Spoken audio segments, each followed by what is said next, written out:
ስለ ካፒቴን ማስረሻ ሰጤ የፖለቲካ ሞት የምንነግራችሁ መረጃ አለ። አውጃኖ ክፍለ ጦር የፋሽስቱ ብልጽግና አገዛዝ ሪፐብሊካን ጋርድ ላይ ታላቅ ድል ተቀዳጁ።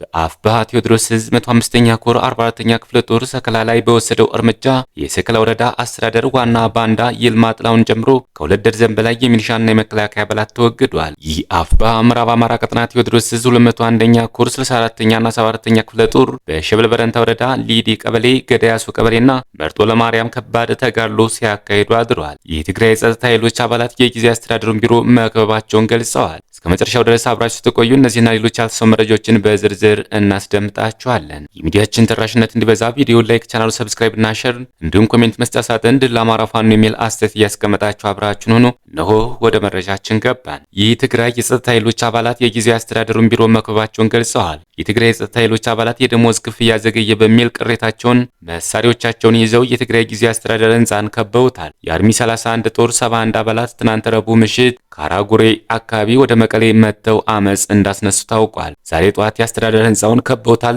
ከዚህ በተጨማሪ የአርሚ 31 እና ኮር 312 ክፍለ ጦር ረመጽ የሚባለው ዛሬ ህዳር 25 2018 ዓ.ም ህዳር 25 2018 ዓ.ም 5 ሰዓት ከ05 የመሳሪያ ማስቀመጫ መጋዘን በመስበር ትጥቃቸውን በመታጠቅ ከነበሩበት ቦታ ወደ መቀሌ በመገስገስ ላይ መሆናቸውን ምንጮች ጠቁመዋል። የፌዴራል መንግስቱ በጀት በወቅቱ ባለመለቀቁ በትግራይ ክልል ደሞዝ በወቅቱ መክፈል እንዳልተቻለ የትግራይ ጊዜያዊ አስተዳደር እንዲሁም ህወሓት በተናጠል ለፌዴራል መንግስቱ ቅሬታ ማቅረባቸው ይታወሳል። ስለ ካፒቴን ማስረሻ ሰጤ የፖለቲካ ሞት አሟሟት አርበኛ ዘመነ ካሴ ሲታሰር ያኔ በጧት የህዝባዊ ኃይል ምክትል ሰብሳቢ የነበረው ካፒቴን ማስረሻ ሰጤ መሪዎቻችን ድርጅቱንና በህቡ የተደራጀው ኃይል በትኖ ከስርዓቱ በተሰጠው መኪና ደብረ ማርቆስ ዩኒቨርሲቲ ትምህርት ሲጀምር ነበር ከአዲስ ትውልድ አእምሮ የወጣው። የፖለቲካ ሞትን የተለማመደው ያኔ ነበር። በቅርቡ ሁሉም የአማራ ህዝብ አንድነቱን እየናፈቀ ባለበትና የቤት አማራዎች ከአብይ ወንበር አስጠባቂ ኃይል መሳሪያ ተተኳሽ አልባሳቱንና ቁሳቁሱን እየማረኩና ነጻ ቀጠናዎችን እያሰፉ ባሉበት ወቅት በዚህ ድል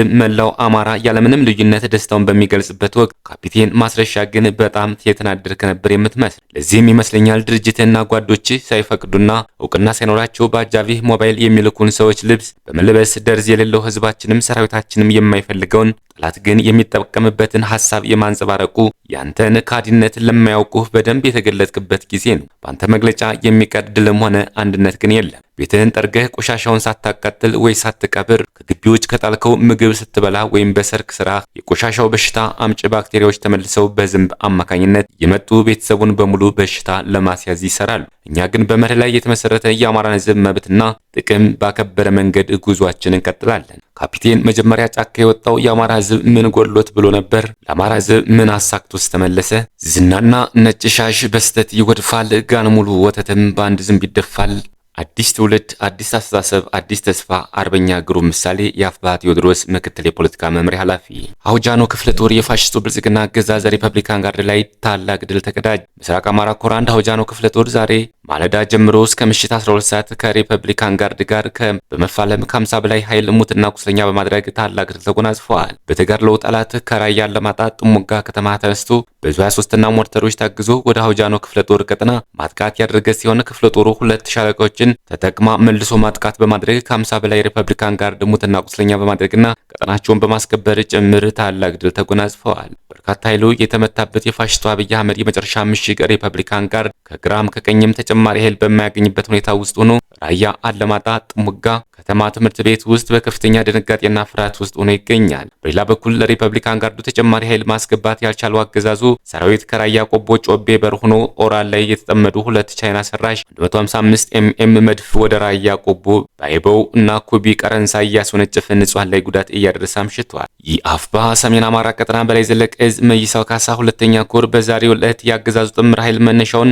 ካለፋ ወረዳ ሻውራን አጸደ ማርያም ከተማ ከሰሜን አቸፈር ሊበን ከተማና ከቋራ ወረዳ ደለጎ በማድረግ ወደ መይሳው ካሳ 2ኛ ኮር የተንቀሳቀሰ ሲሆን ሰሞነኛ አጀንዳው ፋኖን በየቀጠናው አጽቻለሁ፣ በህዝቡ ላይም የተሻለ ቅቡልና አግኝቻለሁ እያለ ቅዠት ላይ ያለ ቢሆንም አሁን ላይ በጨለማ በመንቀሳቀስ የአርሶ አደሩን ትጥቅ ለማስፈታትና ዘረፋ ለመፈጸም አቅዶ የተንቀሳቀሰ ሲሆን ማህበረሰቡ ከፋኖ ኃይል ጋር መረጃ ቀድሞ በመለዋወጥ ከፋኖ ጎን በመሆን በሁሉም ቀጠና ማለትም ባለፋ ወረዳ እየተንቀሳቀሰ ያለውን የፋሽስት ሰራዊት አድዋ ክፍለ ጦር ከማህበረሰቡ ጋር በመጣመር የጥላትን እቅድ ከማክሸፍ ባሻገር ከፍተኛ ቁጥር ያለው ሙትና ቁስለኛ ማድረግ ሲቻል ከደለጎ ከተማ ተነስቶ ወደ ኮሮ ቀጠና የገባው በቋራ ኦምዴላ ነብሮ ብርጌድ አማካኝነት አገዛዙ ሰራዊት ላይ ከፍተኛ በትር ማሳረፍ ተችሏል። ይህ በእንዲህ እንዳለ የፋኖ ኃይል አሰላለፉን በመቀየር የአገዛዙ ሰራዊት ከበባ ውስጥ በማስገባት መግቢያ መውጫ እያሳጣው ይገኛል። አውደ ውጊያው አሁንም እንደቀጠለ ይገኛል። አሃዛዊ የድል ዜናዎችን በቀጣይ የዜና ጥንቅራችን የምናቀርብ ይሆናል። ይህ ብልጽግና ባንዳ ስሩ ተቆርጧል። በሰከላ በአፋ ቴዎድሮስ ዕዝ 105ኛ ኮር 44ኛ ክፍለ ጦር ሰከላ ላይ በወሰደው እርምጃ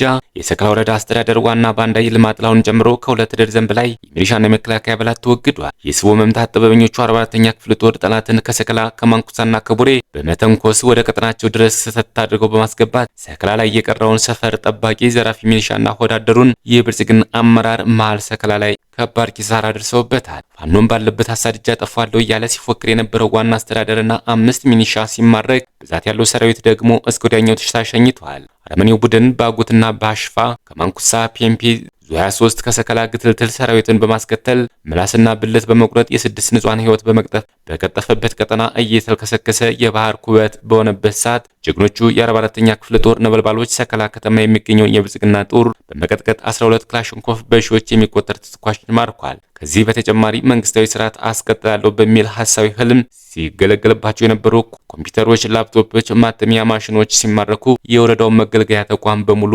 ፓትሮሎችን ጨምሮ ከጥቅም ውጭ ሆነዋል። ከተማው ላይ የተሰገሰጉ በመረጃነት የሚያገለግሉ እንቁላል ቀቃይ ባንዳዎች መውጫ መግቢያ ጠፍቷቸው ብዙዎች ተሸኝተዋል። ቁሞ መግጠም ያልቻለው አረመኔ ቡድን ከተለያየ ቦታ እያፈነ እስረኛ ያደረጋቸውን የሰከላ ወረዳ 25 ንጹሃን እስረኞችን ጭምር ከአረመኔው መንጋጋ ማስለቀቅ ተችሏል። በተደጋጋሚ ቀጠናውን እየረገጠ የጣለውን እየጣለ ቁስለኛውን ጭምር ሳያነሳ ወደ ቆፈረው ጉድጓድ የሚሮጠው አረመኔ ቡድን ዛሬም እንደ ልማዱ ከግሽ አደባባይ ጀምሮ እስከ ድንጋይ ገበጣ ሩጦ በመግባት ህይወቱን ሊያተርፍ ችሏል። 44ኛ ክፍለ ጦር ባደረገው ትንቅንቅ በተደጋጋሚ ጀብደኝነቱን ያስመሰከረ የጠላትን ቅስም የሰበረ ብዙ ባንዳዎችን ቀልብ የቀየረበት የድል ቀን ሆኖ ተመዝግቧል። በመጨረሻም ችግሮች የበረቱበት የትግራይ ኢኮኖሚ በድጎማ በጀትና በጥሬ ገንዘብ እጥረት ፈተና ተጋርጦበታል። ሌተናል ጀነራል ታደሰ ወረደ የትግራይ ህገ መንግስታዊ ወሰኖችን የማክበር የማስከበርና ተፈናቃዮች ወደ ቀያቸው የመለስ ጉዳይ ለሌላ ዙር ጦርነት ማገርሸት ዋና ምክንያት መሆን እንደሚችሉ ገልጸዋል። የድጎማ በጀት ሳይላክ መቅረትና የጥሬ ገንዘብ እጥረት የትግራይን ክልል ህዝብና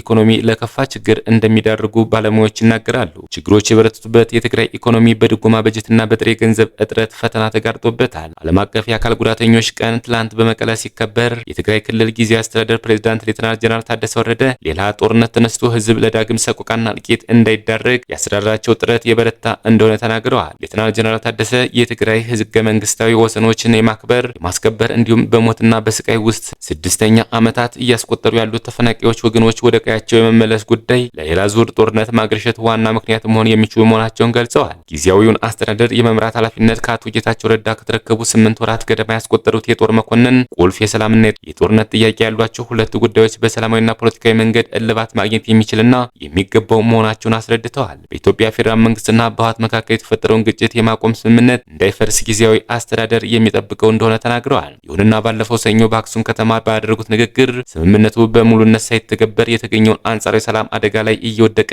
ከፍና ዝቅ የሚል ውጥረት እየተመለከትን እየኖርን ነው ብለው ነበር። ይህንን ሁኔታ የሚያባብሱ ኢኮኖሚያዊ ጫናዎችና ክልከላዎችን ደግሞ እንደ ጫና መፍጠሪያ መሳሪያ መጠቀም የተለመደ ሆኗል ሲሉ ተደምጠዋል። የመንግስት ሰራተኞች ደሞዝ ድጎማ በጀት መላክ ከቆመ 2 ወራት አልፎታል ያሉት የትግራይ ጊዜያዊ አስተዳደር ፕሬዝዳንት እርምጃዎችን ከነውርም የከፋ በማለት ገልጸውታል። ባንኮቻችንም ካሽ አልባ ሆነው በትግራይ ኢኮኖሚ ሊጫወቱት የሚገባ አዎንታዊ ሚና ቀርቶ ህዝብ የቆጠበው የራሱን ገንዘብ እንኳን እንዲጠቀም እያደረጉ አይደሉም ሲሉ ተናግረዋል። ዶይቼ ቬለ የትግራይ ክልል ጊዜያዊ አስተዳደር ፕሬዝዳንት ባነሱት የበጀት ድጎማ ጉዳይ ላይ ከገንዘብ ሚኒስቴር ማብራሪያ ለመጠየቅ ያደረገው ጥረት አልተሳካም። ሌተናል ጀነራል ታደሰ የጠቀሱት ከፌዴራል መንግስት ለትግራይ የተመደበው የበጀት ድጎማ ሳይላክ መቅረትና በባንኮች የተፈጠረው የጥሬ ገንዘብ እጥረት የከፋ ተጽዕኖ ሊያሳድሩ እንደሚችሉ በመቀሌ ዩኒቨርሲቲ የኢኮኖሚ ትምህርት ክፍል መምህር ዶክተር ሙዝ ሃዱሽ ይሰጋሉ። ህዝብ የሚጋፈጠውን ችግር ከማባባስ በተጨማሪ የክልሉ የኢኮኖሚ እንዲያገግም የሚያደርጉ ጥረቶችን እንደሚያደናቅፉና ተጋላጭነቶችን እንደሚያባብሱ ዶክተር ሙዝ ለዶይቼ ቬለ ገልጸዋል። የዩኒቨርሲቲ ኢኮኖሚ ትምህርት ክፍል ኃላፊ ጸጋዛብ ገብረ ማርያም ሰራተኞች ከፍተኛ ድህነት ውስጥ የመግባት እድላቸው ይጨምራል በማለት ዳፋው የበረታ እንደሚሆን ተናግረዋል። ሌተናል ጀነራል ታደሰ የትግራይ ህገ መንግስታዊ ወሰኖች የማክበር የማስከበር እንዲሁም በሞትና በስቃይ ውስጥ 6ኛ ዓመታት እያስቆጠሩ ያሉት ተፈናቃዮች ወገኖች ወደ ቀያቸው የመመለስ ጉዳይ ለሌላ ዙር ጦርነት ማገርሸት ዋና ምክንያት መሆን የሚችሉ መሆናቸውን ገልጸዋል። ትግራይ ገና ከጦርነት ያልወጣ ክልል ነው። በጦርነት በጣም የተጎዳ ስለሆነ በከፍተኛ መጠን የፍላጎት ችግር ያጋጥማል የሚሉት ጸጋዛብ በገበያው ላይ ጭምር ተጽዕኖ እንደሚያሳድር ያስረዳሉ። የመንግስት ሰራተኞች ወደ ኪስ የሚገባ ነገር አላገኙም ማለት በቀጥታ ከገበያ ገዝተው መጠቀም የሚችሉት ነገር በከፍተኛ መጠን ይቀንሳል ሲሉ አስረድተዋል። ከባንኮች ካዝና ይልቅ የተወሰኑ ሰዎች ገንዘብ እንዲይዙ እድል የሚፈጥረው ችግር ክልሉን ሲፈታተኑ የቆዩት የኑሮ ውድነትና ስራ አጥነት እንዲባባሱ የሚያደርግ ነው። ገንዘብ የሚፈልጉ የትግራይ ነዋሪዎች የሚከፍሉት ወለድ ከፍተኛ ቢሆን እንኳ መደበኛ ወዳልሆኑ አበዳሪዎች ፊታቸውን እንዲያዞኑ ይገደዳሉ። መዋለ ንዋይና የንግድ እንቅስቃሴ ይደማሉ። ኢኮኖሚው እንዲያገግም ትንሽ የተጀማመሩ የሚመስሉ ሂደቶች ወይም እንቅስቃሴዎች ወደ ኋላ የሚመልስና አጠቃላይ የክልሉን የማምረት አቅም የሚያዳክም እንደሆነ ጸጋዘብ አስረድተዋል። ከ2013 እስከ 2015 የተካሄደው ጦርነት ባስከተለው ጉዳት ምክንያት ምንም አይነት ተቋማዊ ስርዓት አለ ለማለት ይከብዳል የሚሉት የመቀሌ ዩኒቨርሲቲ ባልደረባ ለክልሉ መንግስት ከፌዴራል የሚላከው የበጀት ድጎማ ጉዳይ ባለው የሰው ኃይል እየተወሰነ ለማስቀጠል የሚደረገው ሙከራ እንደሚጎዳ ገልጸዋል። የመንግስት ግብር የመሰብሰብ የመንግስት ወጪ የማውጣት ወይም ደግሞ ኢኮኖሚያዊ ላይ ኢንቨስት የማድረግ አቅም አሁንም ቢሆን ያልተቀረፉ ችግሮች እንደሆኑና መንግስትም በሁለት እግር ቆም ያልቻለበት አጋጣሚ እንደሆነ መረዳት ይቻላል ሲሉ ተናግረዋል። የትግራይ ክልል ለፌዴራል መንግስት ገቢ በሚያደርገው አስተዋጽኦና በሚያገኘው ጥቅሞች መካከል አለ ተብሎ የሚታመን አለመመጣጠን ከፍ ያለ የራስ ገዝነት ወይም የነጻነት ጥሪዎችን ጭምር ሊያስከትል እንደሚችል ዶክተር ሙዝ ለዶይቼ ቬለ በጽሁፍ በሰጡት ምላሽ አብራርተዋል። የኢኮኖሚ መምህር ከኢትዮጵያ ፌዴራል መንግስት ጋር ግልጽ የሆነ ውይይት እና ድርድር ወሳኝ ናቸው የሚል እምነት አላቸው። ክቡራትና ክቡራን የቻናላችን ቤተሰቦች ለሰዓቱ ያዘጋጅናቸው መረጃዎች እነዚህ መስሎ ነበር። በሌላ የመረጃ ሰዓታችን እስክንገናኝ ድረስ የዩቲዩብ ቻናላችን ሰብስክራይብ፣ ሼር እንደዚሁም ላይክ ያደርጋችሁ ጠብቁን። ቸር ያገናኘን። መልካም ቆይታ